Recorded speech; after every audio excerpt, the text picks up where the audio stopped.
Greetings. Happy Wednesday. Forgot what day of the week it was there for a minute. I am Steve Deace. He is Aaron McIntyre. No Todd Erzin today. He has the day off. That's right. He has the day off because apparently he thought he needed to go watch his daughter in the state soccer tournament or something, and I am nothing if not a benevolent and yet vicious taskmaster, so I granted it to him. I mean, I don't know. I am getting soft as I approach 50. I gave you guys an extra holiday day off for the weekend. I'm letting Todd take days off in the middle of the week for soccer, of all things. I am absolutely getting soft.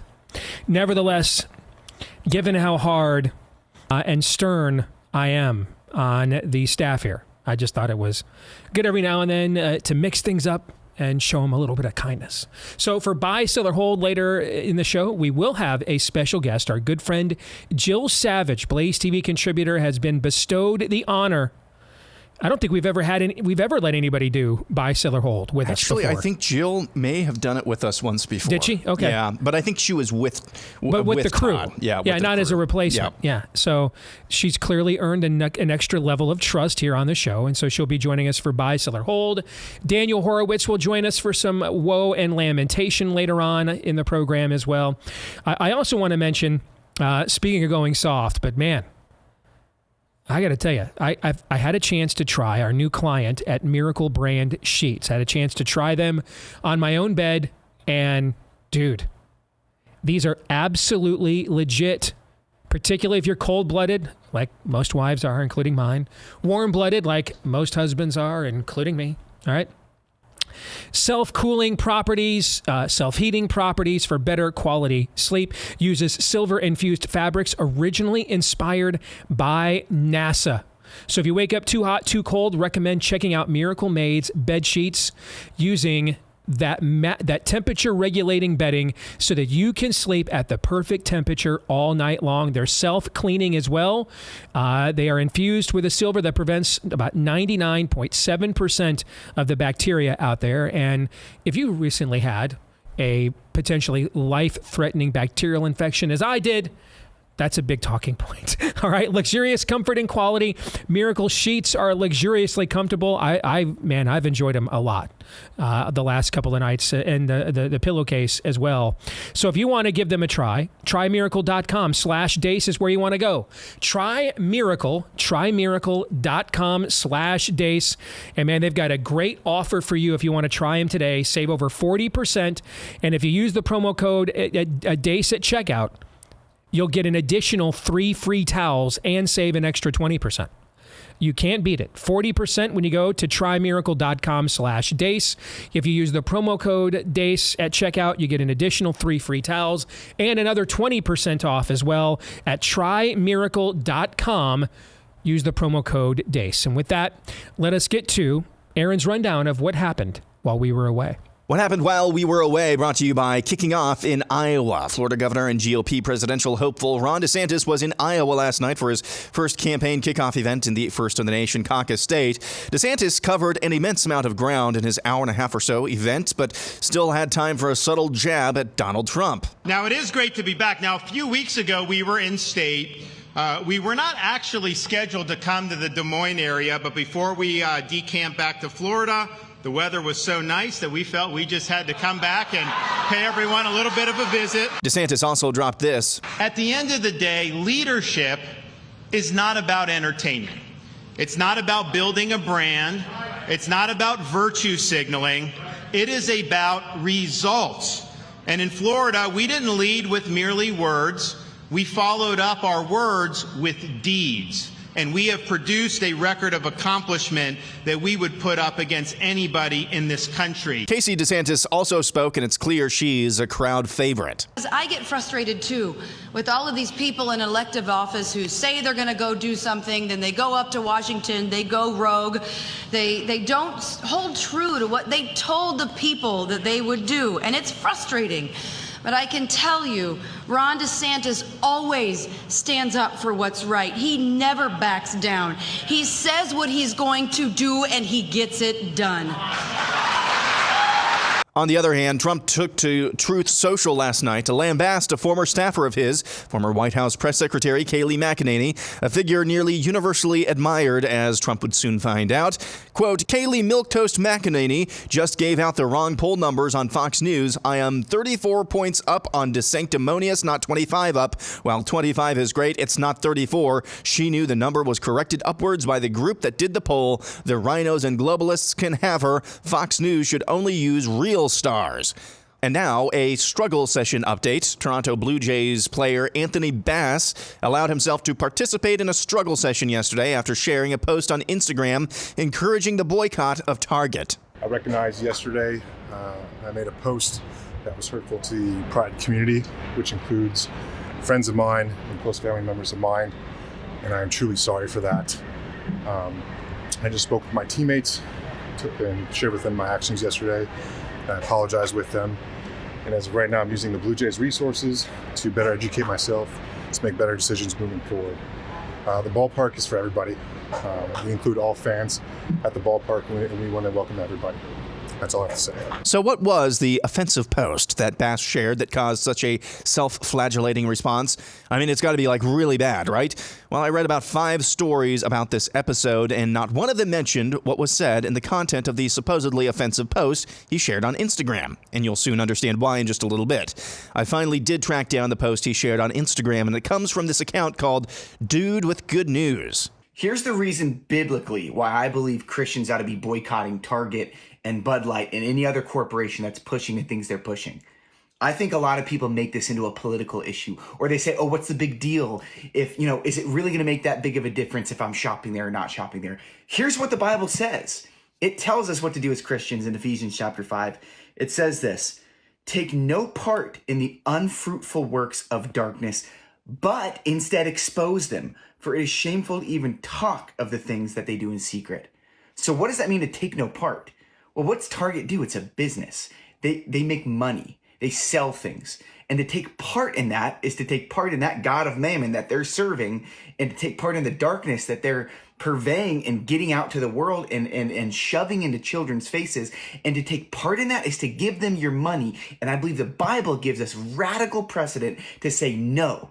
We are running from that, and to instead expose those things, to shout it to all the people that have ears to hear that this is evil, this is demonic, we won't stand for it, we're not going to go to the stores anymore, and we're not going to give them our money. We're going to let our voice be heard so that people can see the light, and so that people can be pulled out of the darkness. So yes, Anthony Bass is in a struggle session over merely reposting that video. And finally this, boy howdy, remember like 15 Scaramucci's ago when Ron DeSantis' campaign announcement on Twitter was a failure to launch and a metaphor for his candidacy?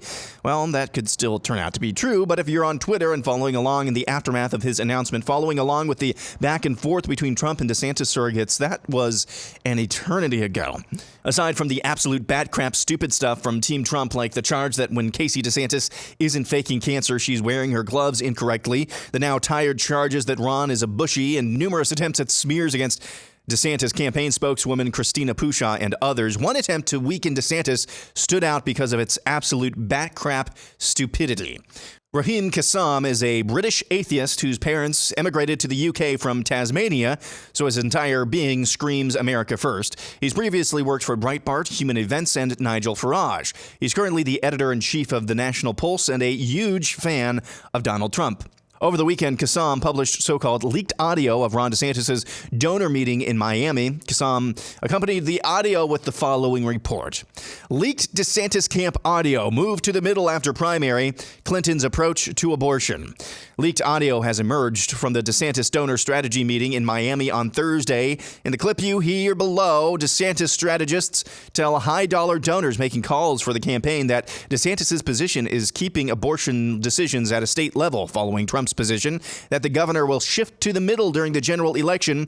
The campaign's position on abortion can be described as safe, legal, and rare in Florida. Remember that phrase? A stunning deployment of President Bill Clinton's infamous pro-abortion catchphrase. During the session, the hosts, including DeSantis pollster Ryan Tyson, amongst others, can be heard lauding this as a major step forward for the Republican Party in moving to the middle on abortion. Remember that phrase as well. There are a number of times throughout the leaked audio that DeSantis' strategists can be heard telling wealthy donors, you have to win a primary before you win a general, which is political campaign speak for we'll move to the middle after we win the nomination. Remember that phrase as well. In response, DeSantis supporters originally denied the existence of the audio, then claimed it never provided the quotes that can be heard in full below. Eventually, their claim came to rest on a straw man argument that Ryan Tyson didn't make the comments, but that an unnamed donor in the room did. Mr. Tyson was not directly quoted as the source of all the comments in the audio in the first instance. So that's the report from Raheem Kassam. Here's the problem, though. The quotes attributed to the DeSantis campaign staffers, with a wink and a nod, are actually from a donor who attempted to lecture the campaign on how to message on abortion. Here's what that sounded like. Can I add some talking points to that? Because I think we're talking about micro-targeting on our phone calls, and we do have pro-choice Republicans we're talking about in the donor class. Abortion is safe, legal, and rare in Florida. It is legal in Florida. It has not been banned. Most abortions occur with chemical, with the Plan B at this point, right? So when you're talking to a pro-choice donor, I don't think you just sort of go by and say, look, abortion is legal in Florida, okay? It is legal in Florida in most of the situations. When people have a situation as an unwanted or an unprotected sex situation, they're going to use the chemical abortifacient, right? So you can come right at them and say it is legal in Florida. Now it is limited.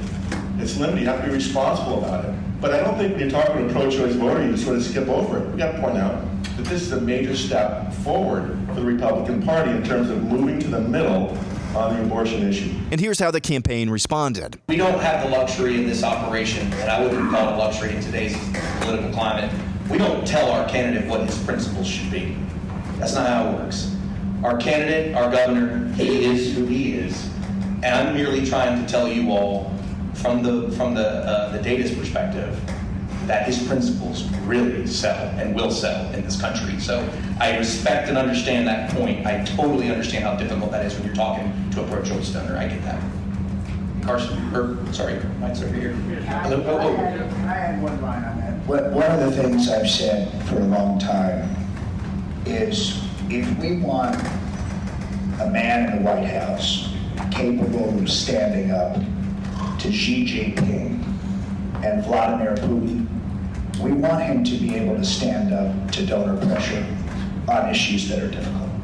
And I have actually found in discussions that people appreciate that. So that's just one other thought. So the entire implication that the DeSantis campaign is planning on moving to the middle on abortion after winning the GOP primary and embracing Bill Clinton's stance on abortion is a complete and total fabrication. Instead, as you heard, the campaign actually reiterated DeSantis' stance on life and even went further to say that DeSantis wouldn't be cowed into moving his position from donor pressure. So the campaign never stated that their position is, quote, safe, legal, and rare in Florida. The campaign never lauded this as a major step forward for the Republican Party in moving to the middle on abortion. And the charge that you have to win a primary before you win a general is campaign speak for moving to the middle. Well, that's totally and completely subjective. Total fabrication from British citizen Raheem Kassam, who has a particularly keen interest in American politics. And that's what happened while we were away. All right. There's three big ticket items there. One of them we're going to set aside and discuss in the overtime today. Both Aaron and I were at DeSantis's formal Iowa kickoff event last night. And we will share some candid thoughts about that coming up in the overtime today. For Blaze TV subscribers, if you are a subscriber, good news, you'll be able to watch it later today at blazetv.com/Deace, DEACE. If you are not yet a Blaze TV subscriber, however, and would like to become one, that is also where you can go. blazetv.com/Deace for just $10 a month. blazetv.com/Deace. Don't miss any of the exclusive content like Glenn's outstanding Wednesday night specials here on Blaze TV, and today, of course, is Wednesday. blazetv.com/Deace. All right, let's discuss two of the other big ticket items in Aaron's montage. The scripture verse that Anthony Bass was originally tweeting an Instagram video about comes from Ephesians chapter 5. And if you guys are a longtime listener of this show, you know that I end it with John 3:17. Over the years, I've ended it with different Bible verses. The very first Bible verse I ever ended it with, for example, was Isaiah 61. And why? Because that is what Christ quotes in his very first message coming out of the wilderness, out of the 40 days of testing, after facing the devil himself. And he goes to his hometown synagogue. He is handed the scroll to read, and it is from the prophet Isaiah. And he reads Isaiah 61, portending the messianic ministry, and he applies it to himself.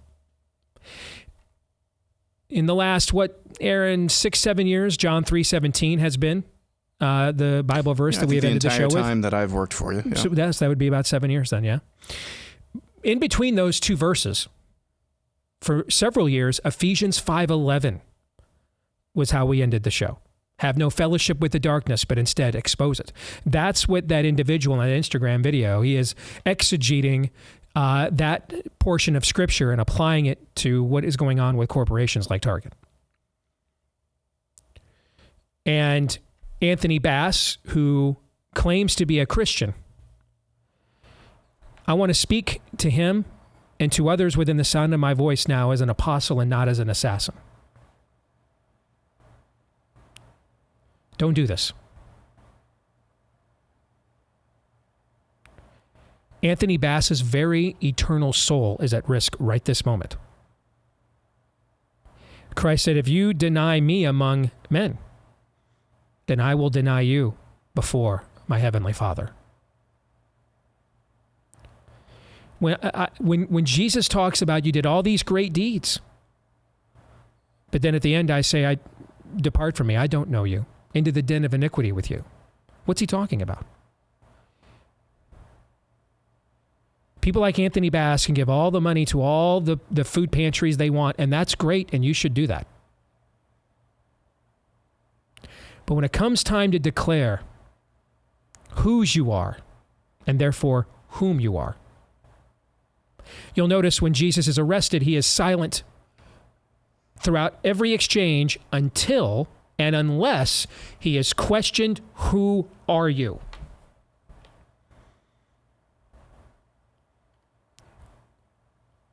Before Caiaphas, he is silent. And then finally, Caiaphas asks him, are you the Messiah? And now Jesus boldly speaks up, quoting from the prophet Daniel.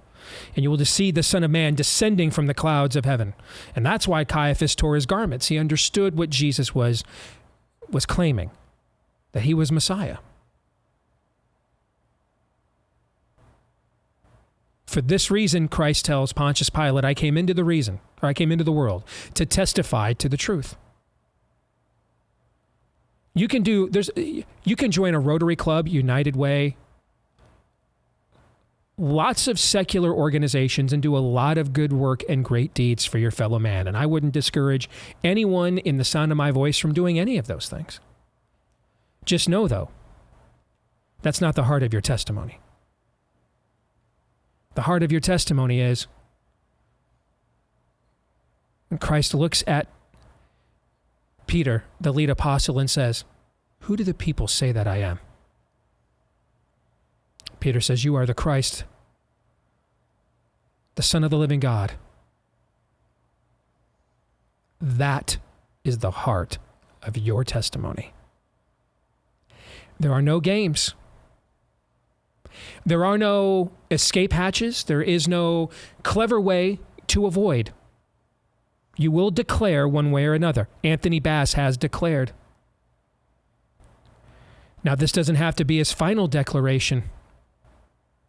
But I would imagine 24 hours ago, Anthony Bass thought that he was walking with the Lord. I can promise you on the authority of the Lord's word that right now he is not, and has turned his back on it.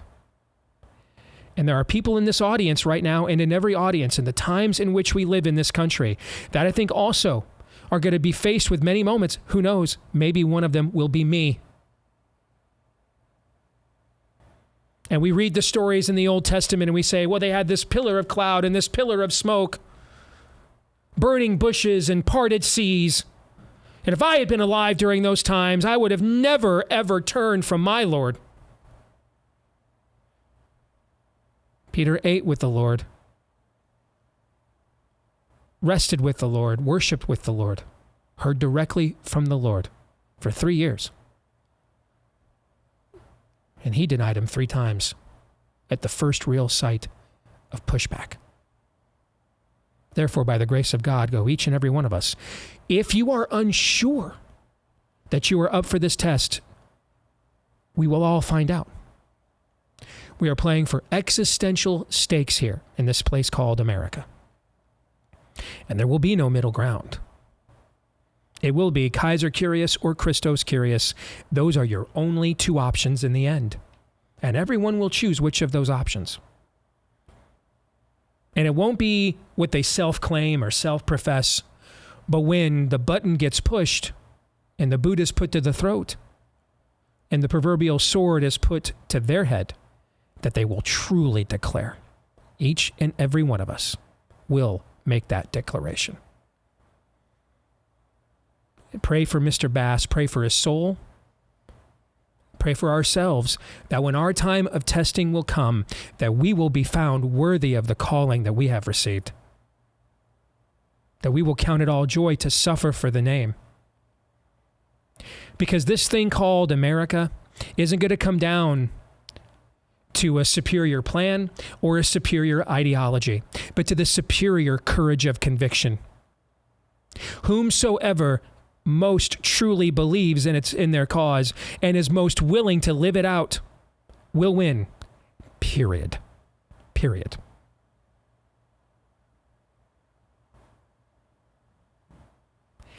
Which brings us to Raheem Kassam, a name I have heard loosely a few times. I have no personal experience with that I can recall.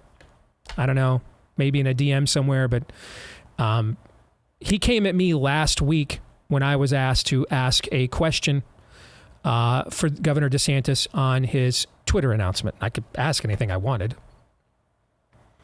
Referring to me as a local Iowa radio host. I've not been a local Iowa radio host for 12 years. All right. Now, he did accuse me of sounding panicky. That part I got to own, okay? I mean, my Twitter app kept locking up, and I couldn't get the mute button to click off, and so I thought I was going to end up bogging down the entire proceeding. So I think I was a little panicky when they finally got me on the air. But the rest of what he claimed about me simply just is not even true. None of it is. But I am willing to offer Mr. Kassam and his cohorts, you know, I don't do as much work in Iowa as I used to do, you know, now that we're on a bigger platform. But, you know, I have a wee bit of influence around here still. I mean, I'm open to offering them another demonstration of that influence if they prefer. I've demonstrated it once for them already. But the reality here is, I think that this begs a question, what Aaron just broke down and deconstructed.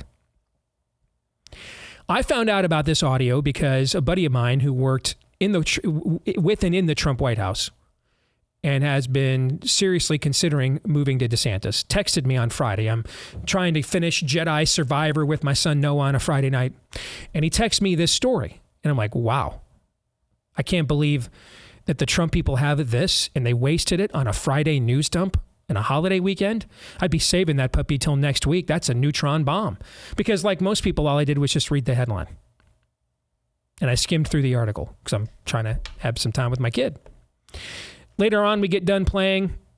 He goes to bed. And I jump back on Twitter and I am stunned that this is not like a hashtag leading everywhere in political Twitter. Like, why isn't this a major story? Why isn't anybody sharing this? Well, then I go and check the audio and find out why. Because it's a complete and total bleep and lie. The whole thing is. I don't know if Raheem Kassam is a liar. I do know, though, that he lied in that piece. I do know that. That's just not what went on there. The actual audio contradicts it. And that's why a guy that's got about 500,000 Twitter followers tried planting a story and that would be very favorable to a large faction of political Twitter, Trump's network of influencers, and it went absolutely nowhere because people vetted the story and realized it's just substantively untrue. It's just not true. And that's why they tried to drop it on a Friday news dump, because they were desperate to change the narrative. So desperate they did this. It's just sloppy. It's dishonest. I know that his boss, Steve Bannon, knows a thing or two about truth, because if there's anybody around here that has told more truth with a major platform in this country that has told more truth about this poisonous jab the last few years than me, it's probably him. He's one of the few people I've actually learned something new from. And I'm very thankful for that. The work Steve Bannon has done has saved people's lives. It's saved people's fertility systems, reproductive systems.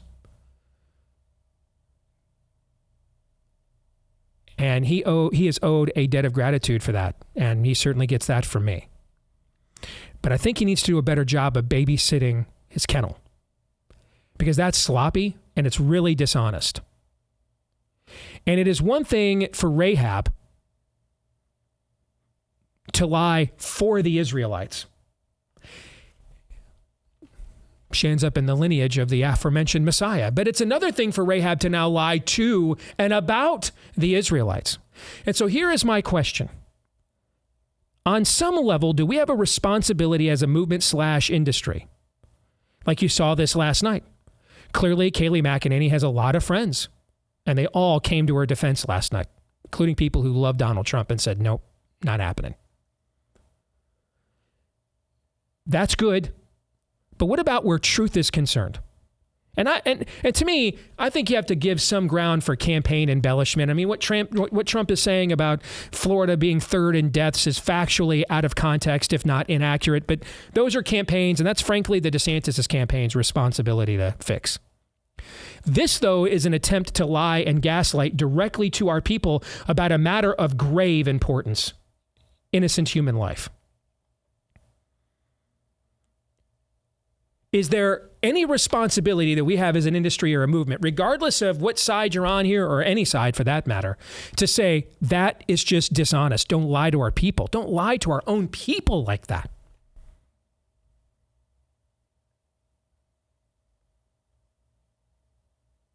What possible benefit is there? This is Donald Trump's last lap around the track. Win or lose. He's 80. Best case scenario, he is inaugurated in January 2025. This is his last campaign. Worst case scenario, it's his last campaign. We're all going to be here a lot longer than him.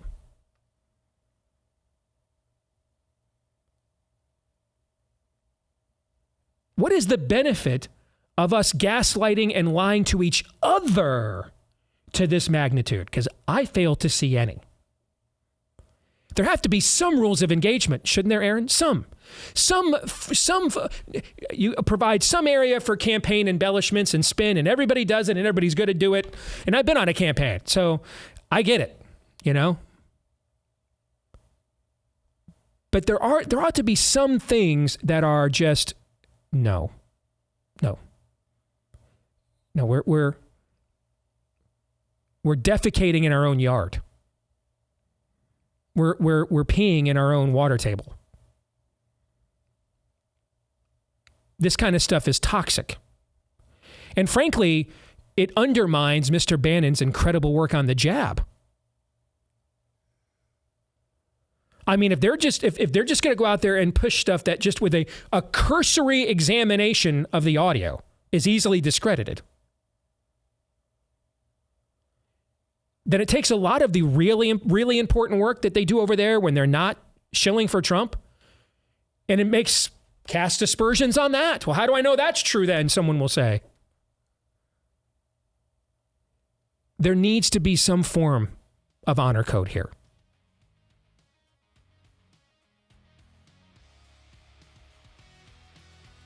We don't lie about each other. I mean, if we're really in some form of a cold civil war,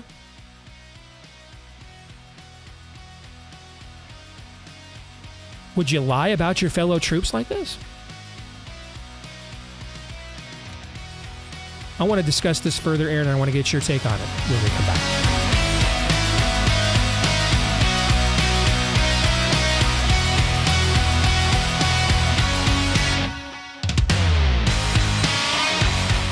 All right, back here on the Steve Deace Show, you know, you've been hearing me talk about the outstanding wines at Bonner Private Wines. And even though Todd's not here to talk about one of his favorite partners, we will discuss them anyway. These outstanding wines from a private wine partnership, families that have been doing this with vineyards deep in the Andes Mountains, going back now for a couple of centuries, or going on a couple of centuries. 9,000 feet of altitude are these Malbec grapes grown, and that leads to an outstanding assortment of red wine flavors when you try Bonner Private Wines. And they'll even throw in a bonus bottle of small batch limited production wine from their exclusive wine cellar, as well as part of their traditional deal, where you get the 3 bottles, but now 4 for half off, and free shipping, which is a big deal when we're talking about imported foreign wine. So free shipping, half off, the 3 bottle, and then the 4th bottle is thrown in there as well. The bonus bottle, the small batch limited production exclusive wine cellar bottle. Get this outstanding deal when you go to bonnerprivatewines.com/Steve, BONNER, bonnerprivatewines.com/Steve. So to pick this up, Aaron, where we left off, I think we have to ask ourselves, and hey, I'll be fair here. Mike Cernovich is a guy that was a very prominent Trumpista in 2016. He has flipped over to support DeSantis, and he was calling out one of DeSantis' social influencers for claiming that Bannon never built the wall and committed a form of fraud. And he's like, I went to the place where Bannon was building the wall. That's not true. Okay, so I think there should be some honor code. Completely gaslighting our own people, completely lying to our own people. Again, provide some room for campaign spin, campaign interpretations. Otherwise, we're going to drive ourselves insane and hate each other by the time it's over. But and I get that a lot of my colleagues just ignored Raheem Kassam's report once they saw it was bunk, didn't pick up on it, and didn't give voice to it. I appreciate that. But do we have a further responsibility to say that ain't happening? We don't do that here. I'll give you an example. My buddy Dan Bongino, big Trump guy, already endorsed Trump, saw that they were criticizing DeSantis staffer Christina Pushaw for being ugly and taking too much Botox. That was literally a thing on Twitter over the weekend. For those of you that, you know, unlike us, have lives and stay away from that stuff. And Dan came right out and said, listen, Christina Pushaw is a beautiful person in and out. That's an example of what I'm talking about. Are there places where we just should step in and say, nope, no. There has to be some honor code here. Because that's the kind of stuff. If you really want to know, there were 2 primary reasons I fought Trump all the way to the convention in 2016. Number 1 was issues. For me, it's always about issues. He had no record on our issues at all. None. Number 2, just the lack of character and the dishonesty. Literally accused Cruz of tapping his own campaign spokeswoman, Katrina Pearson, in the middle of the campaign. That's the kind of stuff that creates hard feelings. A real fight where 2 guys are at the center of the ring and they give it their all and they exchange punches and one guy knocks the other one out doesn't create bitter feelings. Being backstabbed does. Being gaslit does. Do we have some responsibility to say when stuff like what Raheem Kassam tried to pull over the weekend comes out? No. More than just we're not giving any more breath to it, Aaron. Do we have a responsibility to directly confront it and say that can't happen? We are not doing that to our own people. We're not doing that. Well, yes. The obvious answer is yes. However, from what I've seen and what I saw over the weekend is I think one of the reasons why this particular story didn't get even more legs, along with the other attacks, is that the Trump people, the Trump camp, is just continually flooding the zone with, quite frankly, just a lot of BS. And so not one story, unlike back in 2015 and 2016, where Trump just glommed onto immigration, they're not letting just one story. They're constantly playing defense and you know, trying to sling mud against the wall and seeing what sticks. And right now, because they're slinging too much mud, Nothing is sticking right now. I would also say this.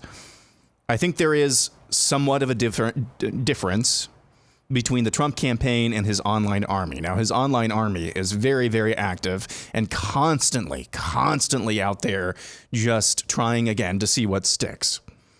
Now, Trump's actual campaign, for instance, they don't really have much, at least they haven't really shown much that they have against DeSantis that will actually stick. This morning, they were out there accusing DeSantis while he was in the House of Representatives of voting to confirm FBI Director Chris Wray, who was a Trump nominee. The House of Representatives does not vote to confirm executive appointments. If that's what they've got, I'm not really sure where they're going. Okay? Not to mention, you're supposedly beating the guy by 40 points, right? So why even do this at all then if that's the case? Preoccupied. Yeah. Why are you preoccupied with this as well? Raheem Kassam, the crux really of his entire piece is the fact that this is all audio and nothing on video. Now, there are distinctive voices. The clip that I played from the what appears to be a donor or sounds like a donor came during the donor Q&A session. But he's relying on the fact that you can't see this, and so he's attributing some of these quotes, or at least with a wink and a nod, he's attributing some of these quotes to the actual DeSantis campaign. And it was pretty obvious. The clip that I played first and the clip that I played second were very sequentially ordered. It was just a few seconds later that the DeSantis campaign, Ryan Tyson, the pollster, made that rebuttal, just saying, our candidate is who he is, and it's not our job to tell him what his principles are, basically. Strong response. Now, I will say Ryan Tyson, the pollster, I don't know Ryan Tyson, never met him, and I don't know him. I couldn't pick him out of a police lineup. First time I've ever heard of him, actually. I listened to the whole audio, and it seemed like he's pretty well versed at what his craft. He actually opened up the commentary on the issue of life with these comments, responding, I believe, to a question from a donor. So Rodney's asking about the abortion issue. For those of you who've been through Tallahassee, you know that I can talk about this for a while if you give me some time. The first things first is last night I feel like you heard the governor on Trey Gowdy's show articulate the best position for a Republican in this country today on abortion, defending his position. If you did not hear that, you need to go back and you need to listen to him tonight. His position is, while he understands that there are ways that the federal government can be helpful to preserve life, the best way that you will preserve life is at the state level. He worries that if the federal government starts getting involved with abortion, that it's actually going to open up the door for Democrats to roll back pro-life reforms in many of the states across this country. So I felt he did a really good job articulating that point last night. If your question, though, if I understand it, in the primary, we're right where we need to be on that issue. If your concern is in the general election, what I would argue to you is this, and I'm sure I'll have no shortage of folks that disagree with me on this tape, but please trust me when I tell you this, it comes from empirical data and from qualitative feedback.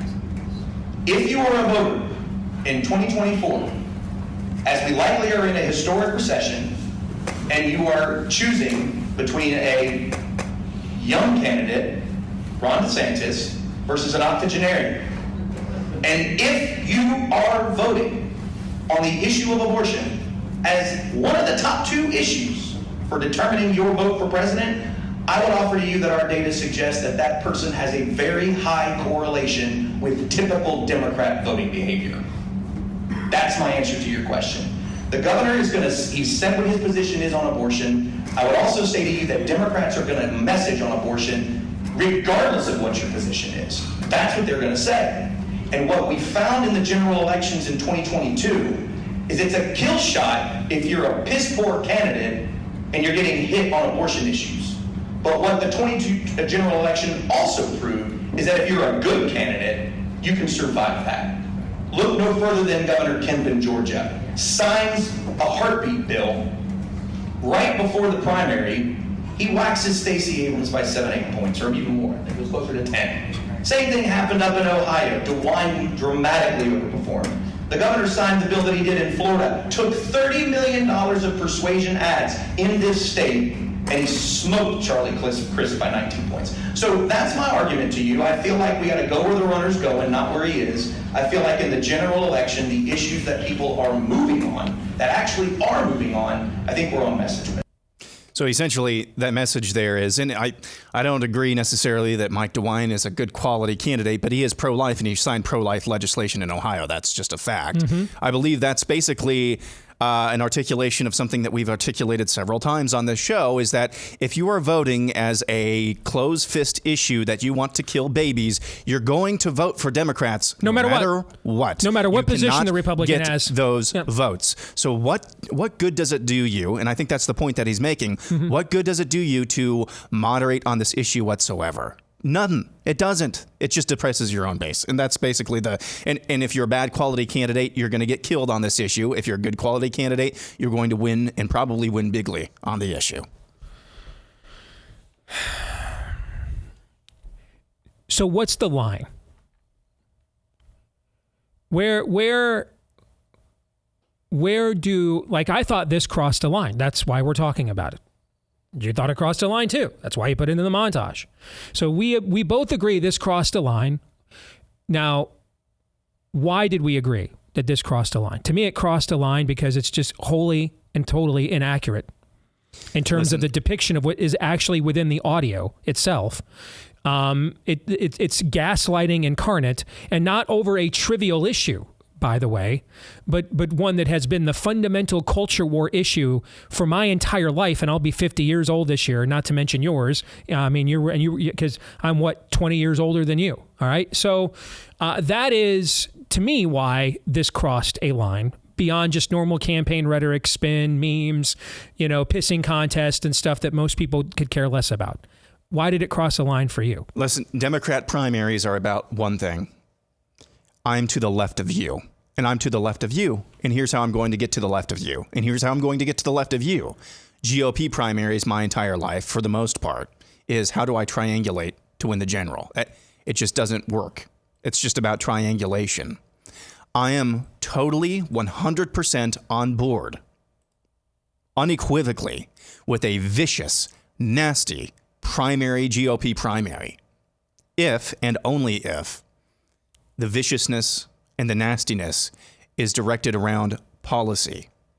I'm to the right of you, and here's how I'm going to get it done. Mm-hmm. No, I'm to the right of you, and here's how I'm going to get it done. Mm-hmm. Hey, and this leaked audio said you're not as far right as you think that, or as you're portraying, and you don't have a vision of how you're going to accomplish that. That's the fight that we're looking for. Mm-hmm. Not the, hey, look at this. I did 5,000 gymnastic moves and wink and a nod, and it's not really you're Bill Clinton.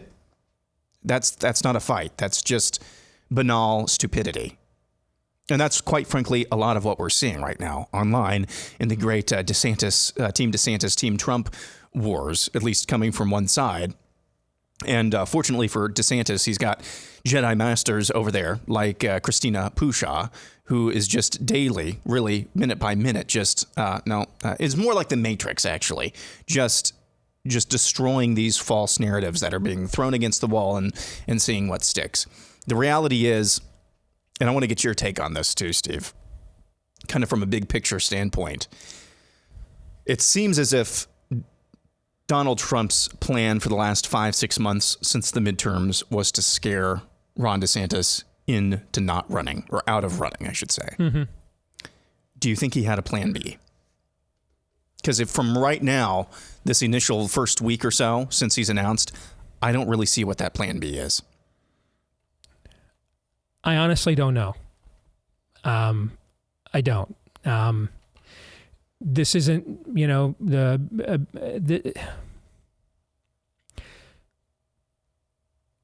here's the truth of the entire Trump era, because it's not my analysis. It's an obvious truth. Like Newton didn't analyze gravity. It existed before him. It was self-evident truth. Donald Trump's primary driver, not his only one, but his primary driver is the ego. Like Kayleigh McEnany found out last night, it's about him. It is about him. It's always been about him. It's always going to be about him. I mean, I stood 10 feet from him when he said he'd never asked God for forgiveness because he'd never done anything wrong. So, I mean, if you're not going to humble yourself before the only all-powerful being in the universe, you're certainly not going to humble yourself before the plebes. That being said, there have been plenty of times where the interest of his ego aligned with our interest. He wants acclaim. We have the votes to give it to him. We gave it to him. And on several instances, he gave us what we wanted, like overturning Roe. I will always be thankful for those moments. But ultimately, there is a worldview difference here. And I think we've glommed over that for a long time because it's probably not good for business to bring it up. And frankly, he did a lot of good things for us, so there was no point in bringing it up. Overall, the transactional nature of this relationship worked out pretty well for us. No one can argue right now that life was not better pre-COVID under Trump, markedly, on every front, than it is right now. No one could argue otherwise. Unless you're actively trying to destroy the country. Those would be the only people who would. What I find fascinating, though, is that, to your question, Aaron, he won't run on that. I know. Everything is based on volatility and spite and anger. This is why I've made the King Saul reference. This is King Saul behavior. How dare you even flirt with this young generation, David? I mean, this is not erratic. This is personal. And so I don't really know the answer. Everything is personal. They stole the election from me, and I agree that they did. And I'm fine using, I've said that on this show before, I'm fine using his spite where that's concerned to my advantage. Provided it's being channeled in a direction that makes him want to destroy the people that are trying to destroy me. Instead, what you see him doing is the opposite. That's what Raheem Kassam did here. This goes beyond competition within a campaign. He concocted his own Russian collusion narrative, essentially. For the last 5 or 6 months, the foundation of this campaign has been defensive, actually, when that shouldn't be the case. You've got 4 years of a record. You could have preemptively gone, your middle name is, I overturned Roe v. Wade. Your middle name is peace in the Middle East. Yeah. Your middle name is foreign policy. You need somebody who accomplished what I did. Your middle name should be all of these. Wage growth. Middle class wage growth. Your middle name is all of these things. Instead, it's how dare you. Just foundationally defensive. And if we're going to do that, then this has the potential to poison the well beyond, his expiration date. And that's concerning.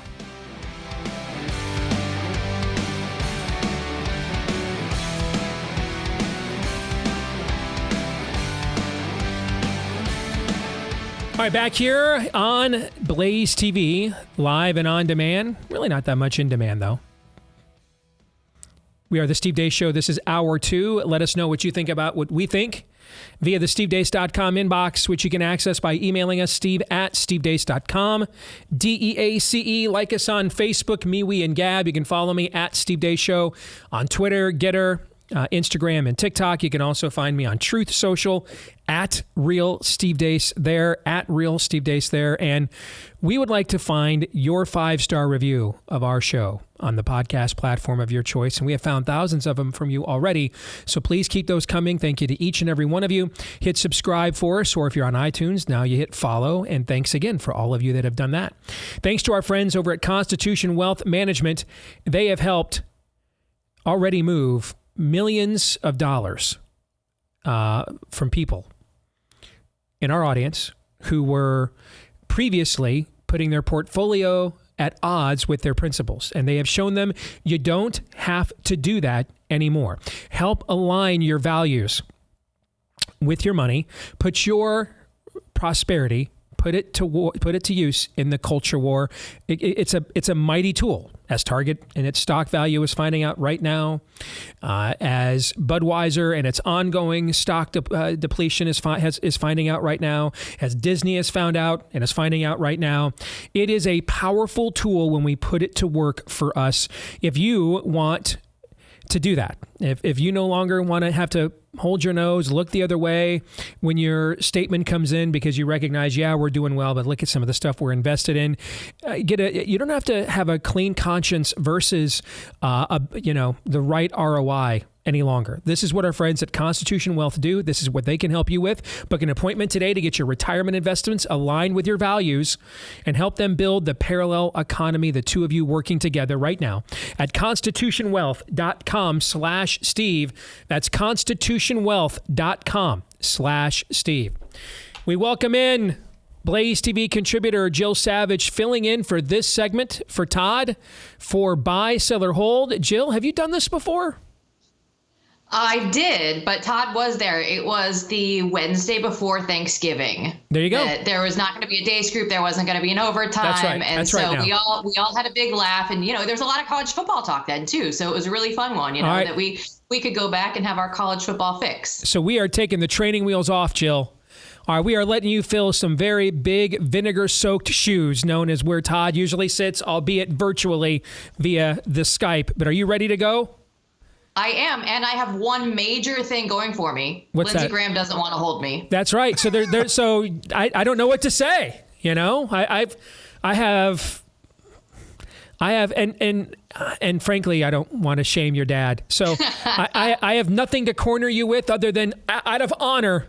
Please don't ever hold unless the suggestion is terrible. You ready to go? Okay. All right, here we go.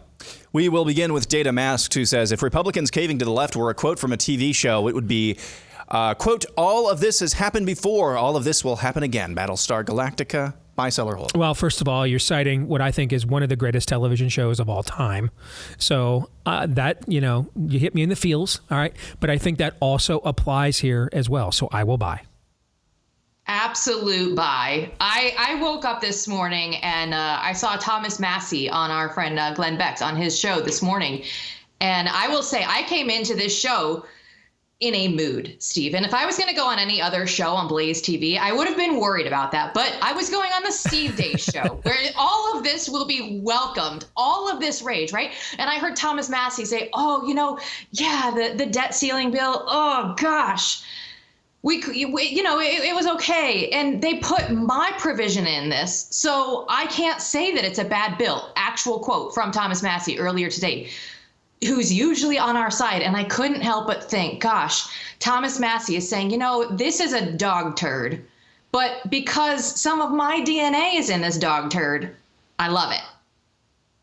I can't get over that. They've done it before. They will do it again. Absolute buy. Some of my DNA is in this dog turd, so I love it. There you go, uncontexted Steve Deace Show. There's your next fodder. Rooster with a violent past says, of all the greatest sports records of the modern era, DiMaggio's 56-game hitting streak will be the last to fall if it ever does. I think I can buy this. When you look at the specialization in pitching, now, when you look at guys take days off, so even playing 56 games in a row in general, isn't a given. You look at other sports, and that's the beauty of Major League Baseball, is the pursuit of individual excellence is at least on par with team success. I mean, almost no one remembers who won the rebounding title in 1984 in the NBA. All right, but lots of people that are sports fans remember who won the home run title in 1984, or who won the batting crown, okay, as well as who won the World Series. So there is a unique aspect to baseball along those lines when you talk about the pursuit of individual excellence within the confines of a team sport. And this is certainly one of its most coveted records, and I think one of its most unbreakable. So I could maybe come up with something else that I would concur with, maybe a Michael Phelps. But remember, people never thought anybody would break Mark Spitz's gold medal record, and Michael Phelps did. This one has stood since what? It's been 70, 80 years that this record has stood. So I'm going to buy. I think it's a good one. Yeah, I'm going to buy just for the longevity of it, like you say. And I look at the sports across the board, and it's different when you just see like you're saying, the individual pursuit of excellence. For whatever reason, baseball is, you can still go through and see Aaron Judge going out and trying to, break home run records and everything. But I just think that DiMaggio's is untouchable. It's still at this point in sports. To put it in perspective, DiMaggio did that the summer before World War II started. Good Lord. All right. So from May 15th to July 16th, he had a hit in every game. At least one in every game. And I think after that, he went on another, after the streak got snapped, he went on another pretty big streak after that, too. So, given the longevity of that mark, I think that's a good suggestion. So I'll buy. Yeah. Also in an era, I think, where there's a greater propensity to walk guys on hot streaks, just as a rule. So that makes it even harder. Craig Willoughby says, Chip Roy should be the next governor of Texas and could have much more impact on the future of the country than he does currently. Oh, without question, buy. I've said before, the only position I'm remotely interested and tempted to run for is governor. Because that's where I think real power is wielded, other than the presidency, of course. But I don't, that's kind of unachievable. And governor's not easy to reach either. But would I rather have Chip Roy with executive power or one of 435 in the House, even if he's holding the speaker gavel? Absolutely give me Chip Roy with executive power every single time. Bye. I am going to buy this as well, because when you look at Ron DeSantis going through and having his presidential run, we're saying, okay, is that actually going to be more meaningful as a president or as the governor of Florida, trying to bring the other governors along with him? And Kim Reynolds there in the state of Iowa, opening up for Ron DeSantis last night. People are throwing her name out there in the VP pool. It would be a huge loss to lose a Kim Reynolds and a Ron DeSantis. So to have a Chip Roy or somebody like that go in the state of Texas and make Texas as red as possible, because we need a red Texas for the rest of the states to follow along with. Just that leadership that Chip Roy has, that he has no qualms about stating how he feels, and I absolutely love that about him. What would happen? I think I asked this thinking it would be devastating if instead of what we were just discussing last hour, if Trump were just taking the tack of, why would we, DeSantis running for president is a point of diminishing returns. We have a powerful voice in one of the most important states in the union. Let's keep him there. And put me in the White House and him in Tallahassee there, leading America's governors, me draining the swamp. Now, whether you buy that rhetoric or you think that he could fulfill that is this is politics, okay? So that's a separate question. I'm just talking about messaging. I think that would be a devastating message. And I think actually, and I just think about it as someone who did strategy and messaging for a presidential campaign one time in his life. So I have a little experience. It was somewhat successful. Not as successful as we wanted it to be, but it wasn't unsuccessful completely either. I would much rather be arguing against how Trump is behaving right now than if he behaved like that. I would much rather be pushing back on obvious distortions and dishonesties and gaslightings and petty grievances.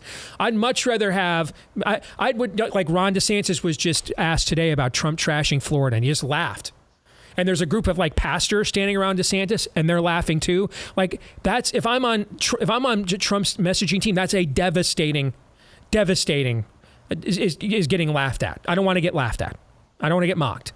All right, but what if the question were, Governor DeSantis, today the president said you did a fantastic job as Florida governor. You should continue going on and finishing what you promised the people of Florida, and he's going to go and continue finishing what he promised the people of America before they stole the last election from him. To me, that's the message I think is much harder to argue around if I'm Ron DeSantis. What do you guys think? Buy, sell, or hold that? As I'm filling in for Todd, I will say you are asking for logic with Donald Trump, and you are not going to get it, Steve Deace. That is something that we just can't have. We cannot have nice things. Okay. Next up, we go to Jim Stocker. Our society is plagued by the spirits of Ahab and Jezebel. Preach. With the Ahab spirit being weak, passive, and tolerant of evil, and the Jezebel spirit being domineering, controlling, dishonest, and power-hungry. They are, in part, the spirit of the age. Preach. I mean, that's That's apostolic right there. I mean, that is a sermon that captures the spirit of the age. That tweet is a sinners in the hands of an angry God level of message right there. I mean, that's an Augustine, City of God. I mean, that's a 95 Theses. That right there. I mean, that's Jonathan Cahn level stuff in terms of encapsulating the spiritual realms, outpouring of its wrath into the natural world that we see. Jim, that's no further questions, Your Honor. Complete buy. Yep. Yeah, I love the commentary there that passivity is not the same as neutrality at all. In fact, what is King Ahab? What is the main descriptor of King Ahab? What's the main adjective? Wicked or evil, King Ahab. That's something that needs to be emphasized. To give people an example of what Jim's talking about, one of the most notorious stories about Ahab in the Bible is he is king of Israel. And there's a man that owns a plot of land that he wants to acquire, and he tries to convince the man to sell it to him. And the man refuses. And he goes back. He goes back to his palace, and he is forlorn and depressed. And his wife Jezebel comes to him and asks him what is wrong. And he says, "Hey, I tried to buy this plot of land, but this guy wouldn't sell it to me, and I really wanted it."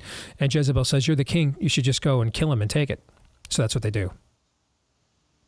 That is a quantification of what Jim is talking about there. The weakness of male passivity, and then the matriarchy. Listen, the patriarchy has its problems. Why? Because every archy that involves humans has problems. But the matriarchy has never been the answer to the patriarchy. It's always come off worse every single time. And that's what ends up happening is Jezebel is the real power behind the scenes and takes a weak man and turns him into a caricature for what evil rulers will be like throughout the rest of the entirety of the Bible.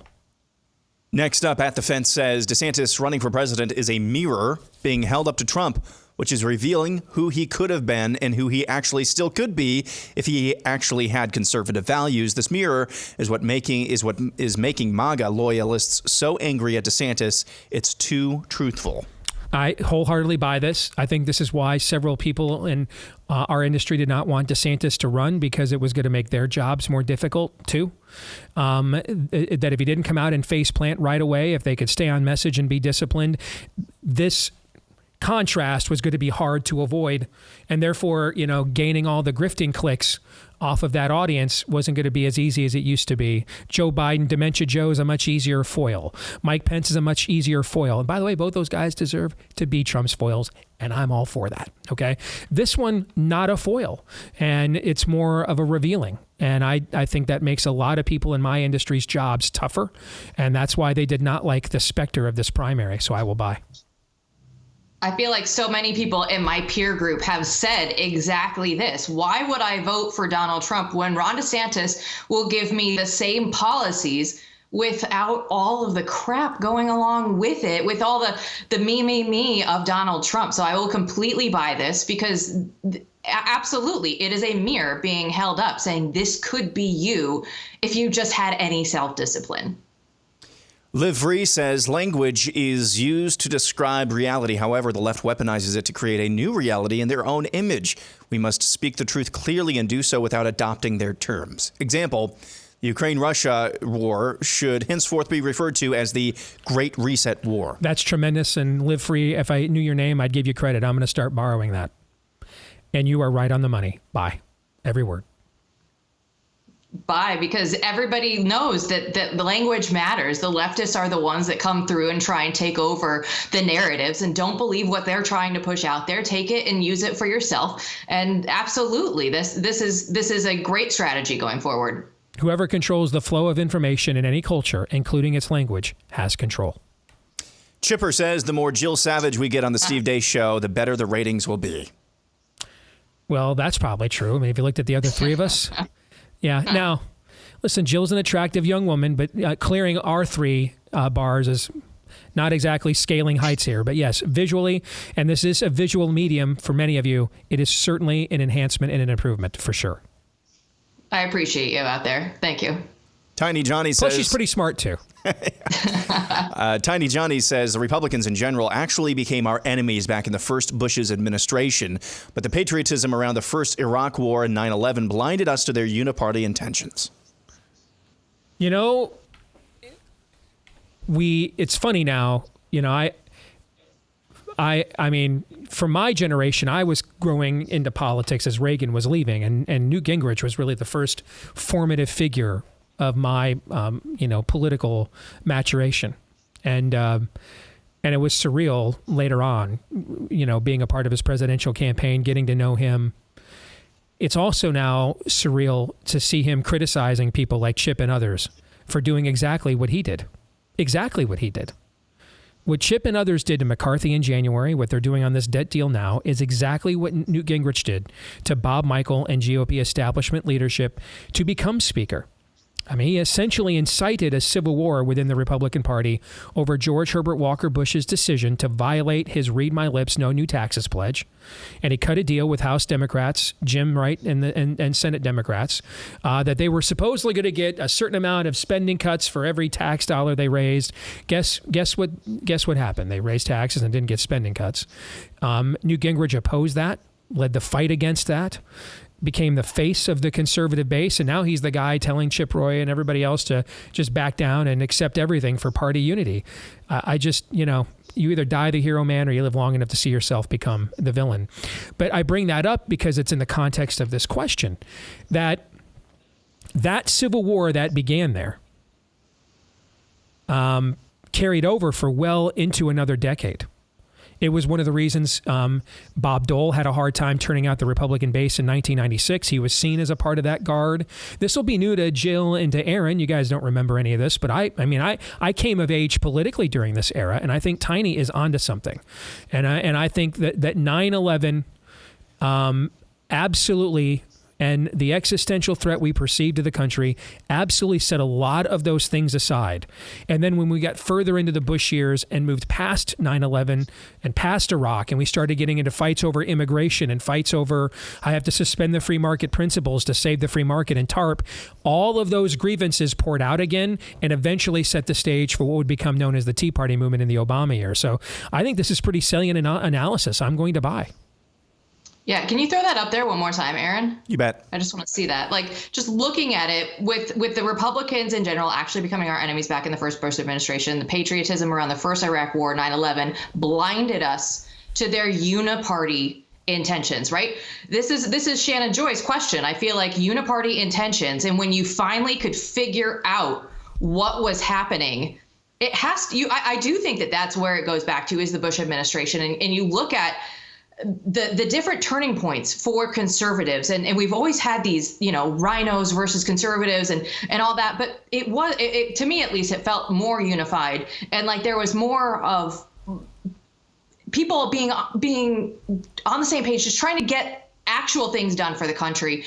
And with the Bush administration going through 9/11, it is a huge turning point to which we will never be the same before or after that. And I feel like that's just one of the biggest things that you look at this group and they say we could wield power, the Patriot Act, we could go through and get things and call it something that the red armies would go out there and like, but we're not doing it to actually help the country. That Bush administration is something that will forever change where we are as a party going forward, and absolute buy in that one. Next up, we go to Spirit of the Age, who says Trump insulting Kayleigh McEnany will hurt him with his base. I mean, I think you're already saying that. It's the kind of thing that you take away your influencer's cover to aggressively market for you, and you isolate yourself with stuff like this. I think you've already seen that. So I will buy. We can all, no, I don't think a week from now anybody's going to care. But on his current pace, he'll just be doing something else like that a week from now. I mean, everybody's against me. And the reality is what Aaron said earlier. I mean, why aren't you running on, I'm Donald Peace in the Middle East Trump, you know, but again, like Aaron, like Todd would say if you were here, I'm asking for logic. And I guess that's too big of an ask for the times in which we live.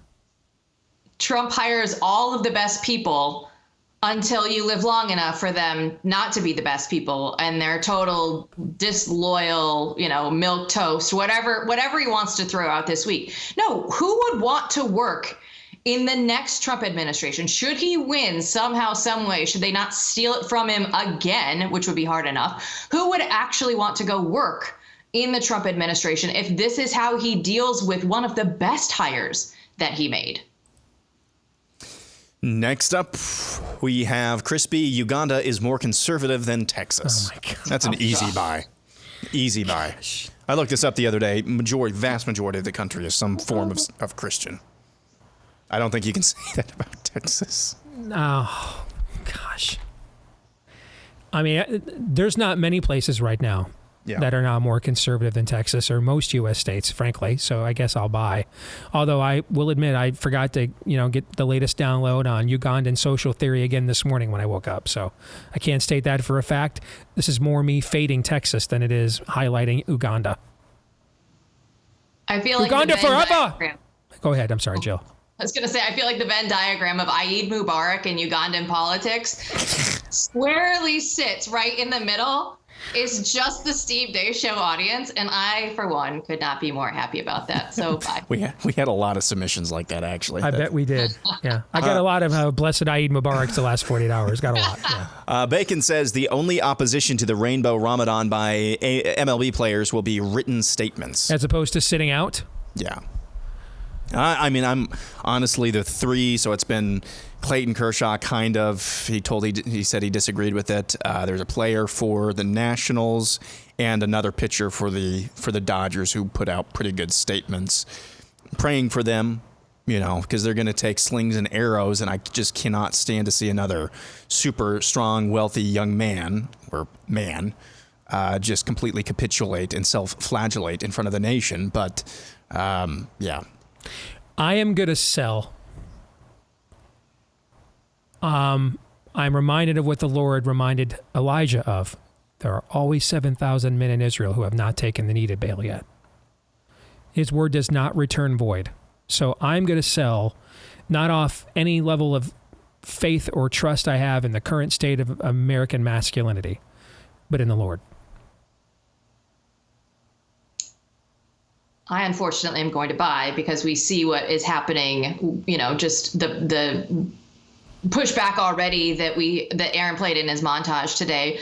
ESPN now going after Sam Ponder in a passive aggressive kind of way where they have the trans flag up. Clay Travis just tweeted this out today. ESPN is going to have I don't know if it's like a trans visibility day or whatnot, but this is the way of the world. And if you go against it right now, you will be made to care. Next up, Steve Deace Burner. The starting point for Ohio State to overcome its soft mentality in the trenches on the football field and to overcome Michigan is for them to force Ryan Day into an intervention to stop with the continuous obsessive hair transplants for his beard. I think it might be a tad more complicated than that. Ryan Day is also 45-6. Man, 45-6. Okay, so Ohio State was one kick at midnight away from winning the national championship. Had they beaten Georgia, they would have turned around and beaten TCU. I don't think I wasn't sweating that one out. Man, that was a close call. But 45-6. Now, if they get out manhooded again this year, and that's 3 in a row, then I think that becomes a little harder to defend. I think it was Joel Klatt or somebody said this, that Michigan is that Ohio State is constructed to win national championships. Michigan is constructed to beat Ohio State. And I think that's a fairly good observation based on what we've seen the last couple of years. Sell. If Ryan Day ever goes on the open market, 99% of teams no doubt. Buying for his services. And pro teams would be buying for his services. Absolutely. I absolutely would be taking that over. So I have to sell. Emily says Christians should take the month of June off from spending any money besides what is absolutely necessary. Food, gas, mortgage, etc. # let's find out if they actually don't care about our money. I think we have to ask ourselves is even what she's suggesting possible? You know, is there a place that you can go to buy gas that doesn't give to these causes?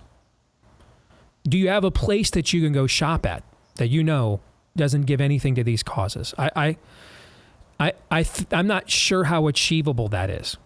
To me, I also think spreading yourself that thin is hard to pull off and maintain consistently. To me, the strategy of aiming for a thermal exhaust port, making an example out of somebody, out of a few somebodies, making an example out of Budweiser, making an example out of Target, places where you uniquely have Disney, where you uniquely have influence, and racking up those wins, I just think is more achievable, because this rainbow tumor in the culture is so systemic. I don't think it's possible to completely divorce yourself from it on any level. I mean, you guys are watching us right now on YouTube. You're listening to us on iTunes. Those companies are advocates, expositors, evangelists, proselytizers for the rainbow jihad. I don't think it's possible to completely be divorced from it. I just don't. I look at it and say being fiscally responsible in DC, great. Being fiscally responsible at home, even better. But, you don't have to take out every single company. You don't have to stop spending your money entirely. You can still spend money. There are good companies out there that are, on our side, advancing our causes. You shouldn't stop spending your money with them. But in a general context, just take out a few of the big corporations and put the fear in them that the next company, this could happen to you. So you better not go off and follow the trans flag down the rabbit hole. That's what you need to do, is just scare the big ones enough that the little ones don't follow in line. One more? Yes. Actually, let's do like two or three more rapid fire. Taco Slayer says, with an expanded college football playoff, we'll see more 4- and 5-star recruits willing to go to the Iowas and Arkansas of football. I'm going to sell on this. I'm going to sell. But I think NIL may balance that out to some degree. I'm going to sell as well. You still want to go to the big top programs. Blake Johnson says, David French thinks Caitlyn Jenner is kind of hot. Where Todd is gone this week? No. I'll buy that. Absolutely. I'll buy that for Todd. Who's the alpha male? Who's the alpha male in that top-bottom relationship, David? Oh, that's all we got time for. Is that a good place to end it right there? Yeah. Pontificating. Who's the alpha? Who wears the pants? And the David French Bruce Jenner relationship. Jill, always good to see you. Thank you for being with us. See you Friday. You too. See you guys. All right, we'll come back. The prophet of woe and lamentation will join next.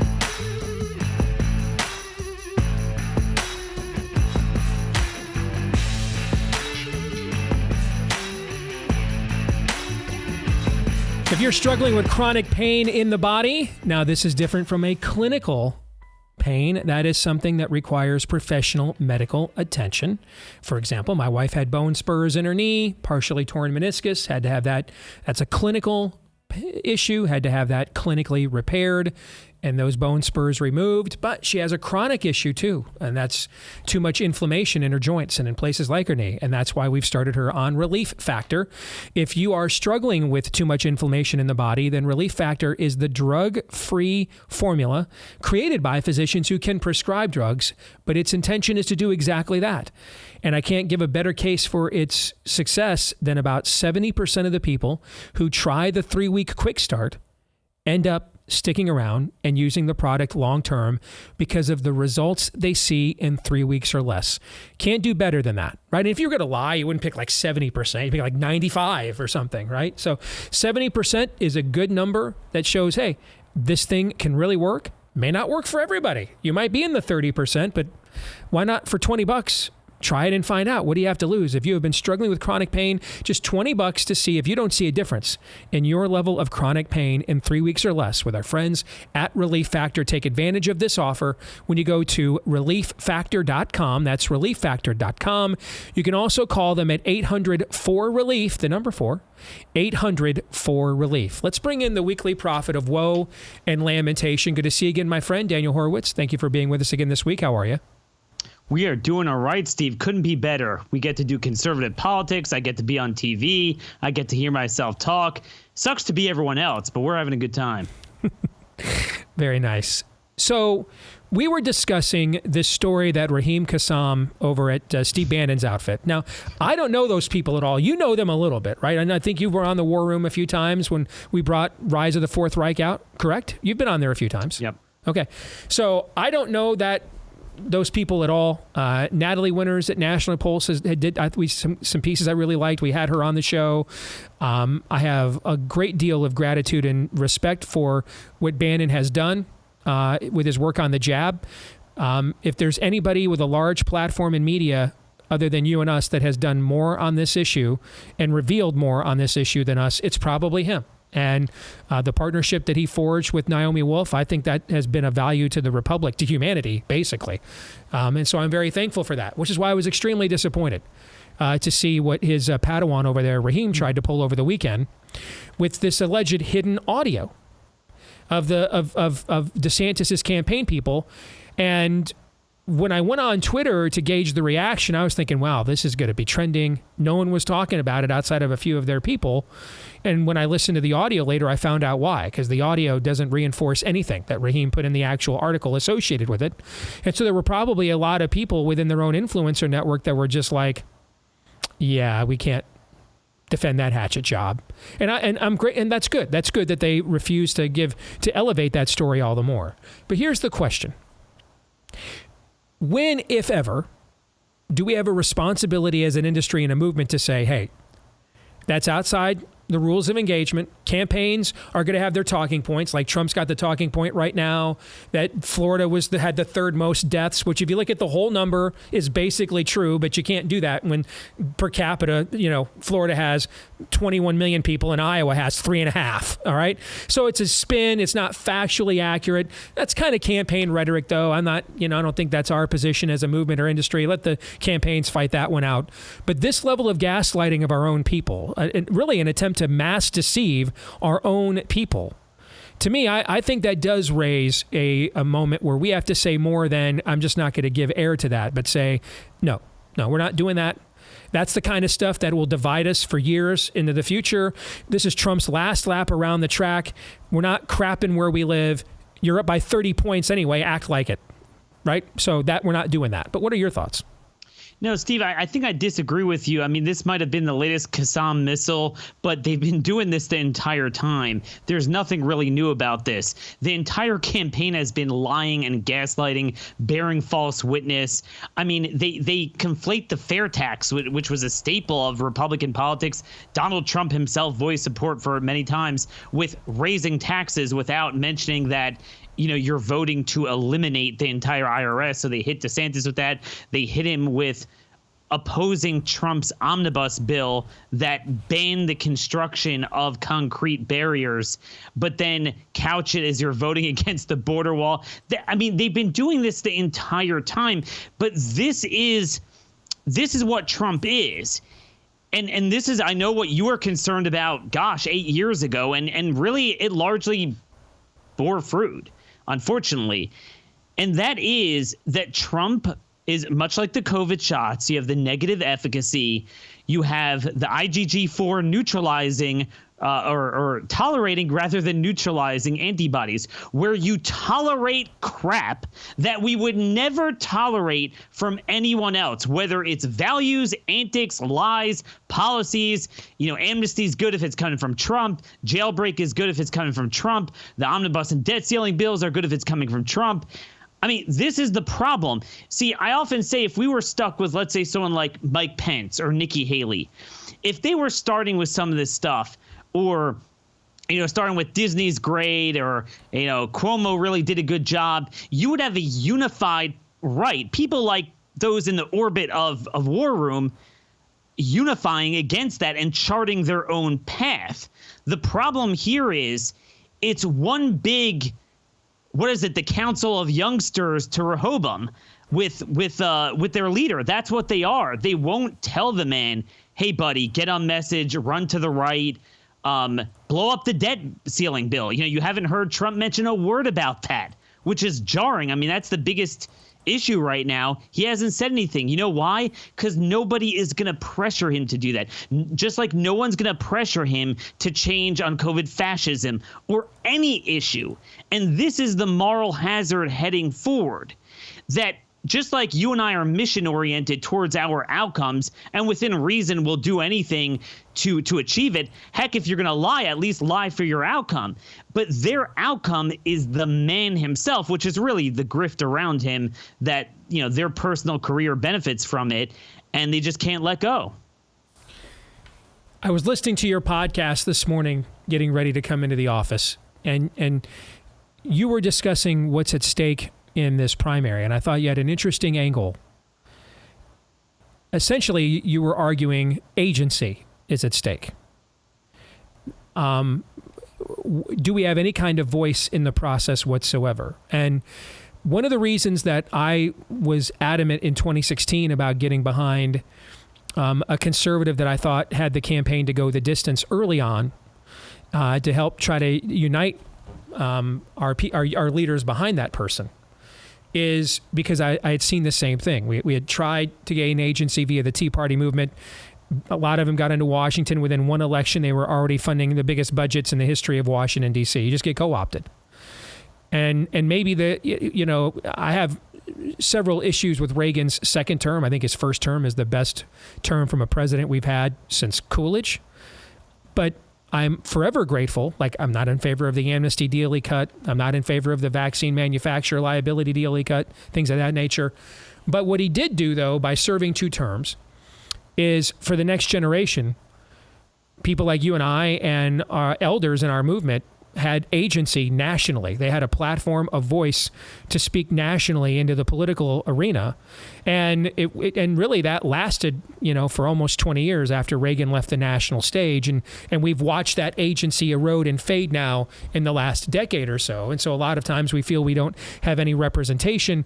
You are making the argument that you think that is at stake in this primary. Can you explain what you mean by that?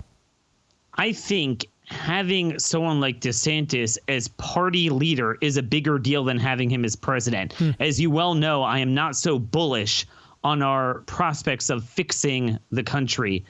Sadly, I agree with you. Like, I'm starting to root for Iran in some of these soccer matches. Like, I mean, we say in the Army motto is "This will defend." I mean, what are we defending? When Rainbow Ramadan comes down tomorrow.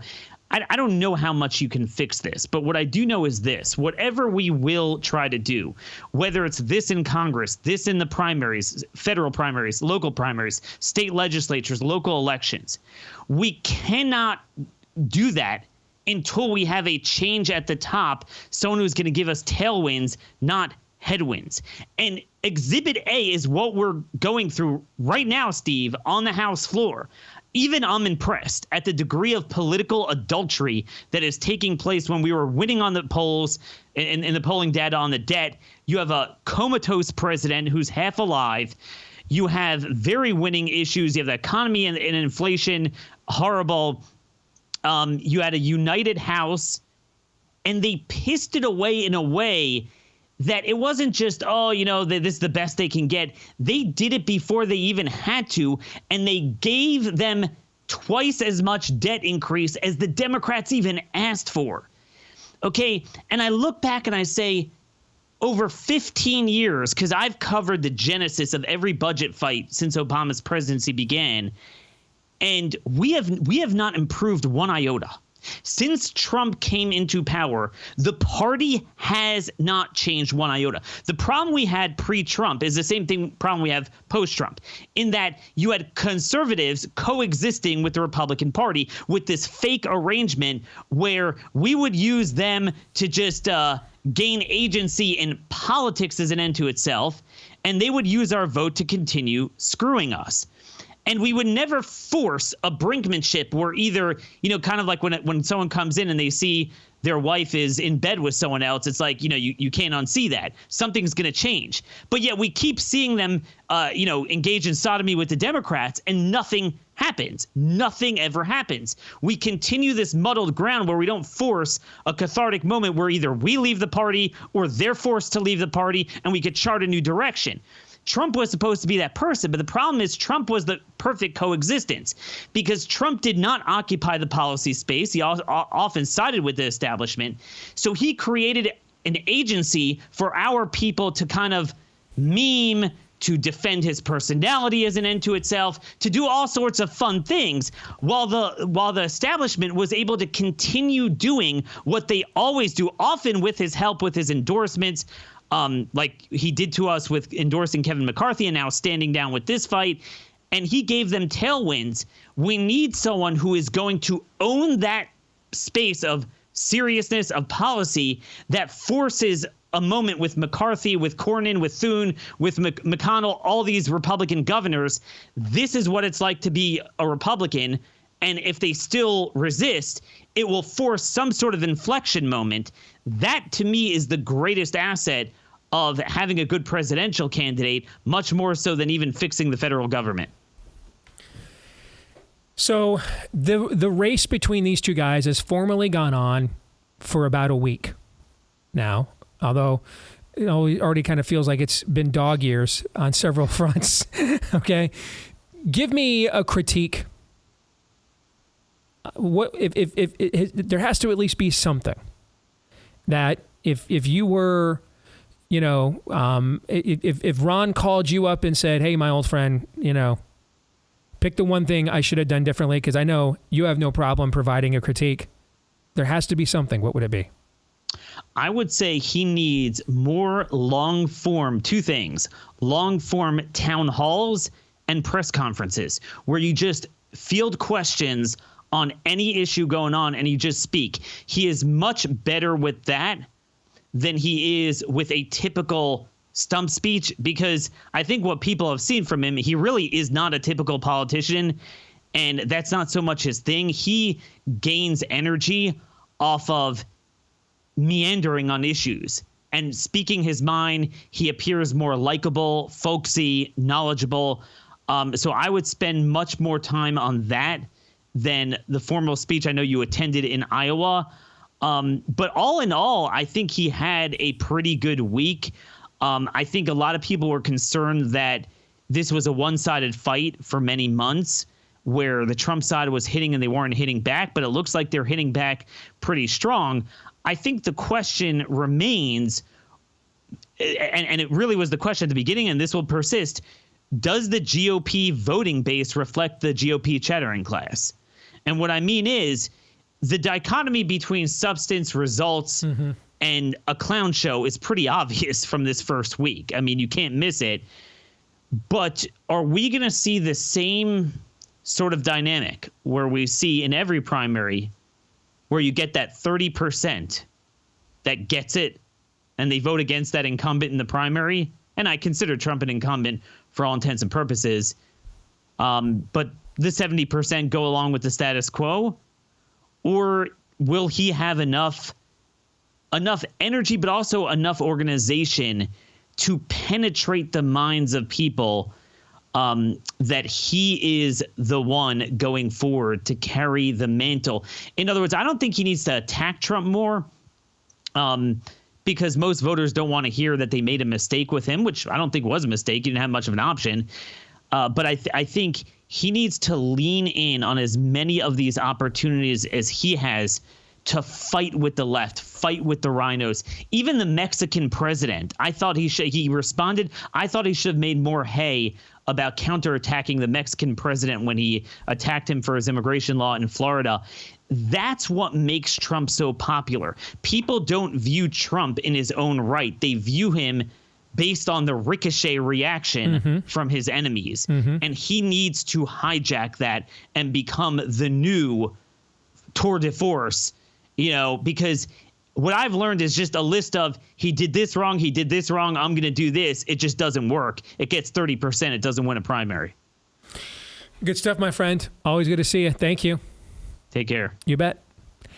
Aaron, you have any reaction to what you just heard from Daniel? We'll talk more about this in the overtime, specifically about last night's event here in Iowa, but what do you think?